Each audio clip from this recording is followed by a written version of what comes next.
চাঁদপুর ২ আসনে বাংলাদেশ জামাতে ইসলামী মনোনীত এমপি প্রার্থী বীর মুক্তিযোদ্ধা ডাক্তার আব্দুল মবিন বলেছেন, পিআর পদ্ধতিতে নির্বাচন হলে জনগণের একটি ভোটও নষ্ট হবে না, প্রত্যেকটি ভোটই সরকার গঠনে কাজে লাগবে। আজ শুক্রবার সকালে মতলব উত্তর উপজেলার বাগানবাড়ি আনোয়ারপুর বাংলাবাজার এলাকায় গণসংযোগকালে এসব কথা বলেন তিনি। ডাক্তার আব্দুল মবিন আরও বলেন, বিশ্বের বিভিন্ন দেশে পিআর পদ্ধতি চালু রয়েছে। এই পদ্ধতিতে ভোট হলে দেশে দুর্নীতি বন্ধ হয়ে যাবে। আগামী 1000 বছরেও এই দেশে নৈরাজ্য তৈরি হবে না যদি পিআর পদ্ধতি বাস্তবায়ন হয়। একটি গোষ্ঠী পিআর পদ্ধতি বাস্তবায়ন চায় না, কারণ পিআর পদ্ধতি বাস্তবায়ন হলে দেশ ও জনগণ বেশি লাভবান হবে। জনগণের অধিকার প্রতিষ্ঠা এবং দুর্নীতিমুক্ত দেশ করতেই জামাতে ইসলামী পিআর পদ্ধতিতে ভোট চাইছে। তবে জনগণ চাইলেই পিআর পদ্ধতিতে নির্বাচন হবে। এ সময় আরও উপস্থিত ছিলেন উপজেলা জামাতের আমির অধ্যাপক দেওয়ান আবুল বাশার, সেক্রেটারি মেহেদি হাসান নাজির, ৫ নং দুর্গাপুর ইউনিয়ন জামাতের সভাপতি মাওলানা আলাউদ্দিন খান সহ আর অনেকেই।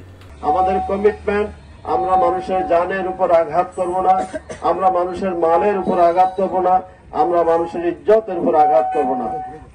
আমরা আমাদের কর্মসূচি নিয়ে আগে যাই। আমরা কাউকে আঘাত করি না, কারো সমালোচনা করি না।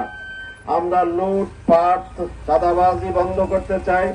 আমরা নির্মোহভাবে যত টাকা উন্নয়নের বরাদ্দ হয় তত টাকাই উন্নয়নে কাজে লাগুক। 100 কোটি টাকা বরাদ্দ হইল, 10 কোটি টাকার কাজ লাগলো, আর 90 কোটি টাকা অন্যের পকেটে চলে গেল। সেই সিস্টেমের বিরোধী, আর এই সিস্টেমের বিরুদ্ধে কাজ করে দেখার সক্ষমতা আমাদেরই আছে। আমরা প্রতিটা সেক্টরে ইনশাআল্লাহ লোক তৈরি হয়েছে। আপনারা আমাদের থেকে ট্রাস্ট করতে পারেন, বিশ্বাস করতে পারেন।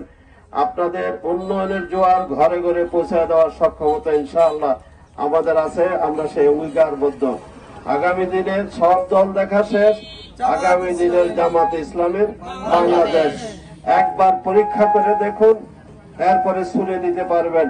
অন্যের মতো জগদ্দল পাথর হয়ে আমরা বুকে বসে থাকবো না।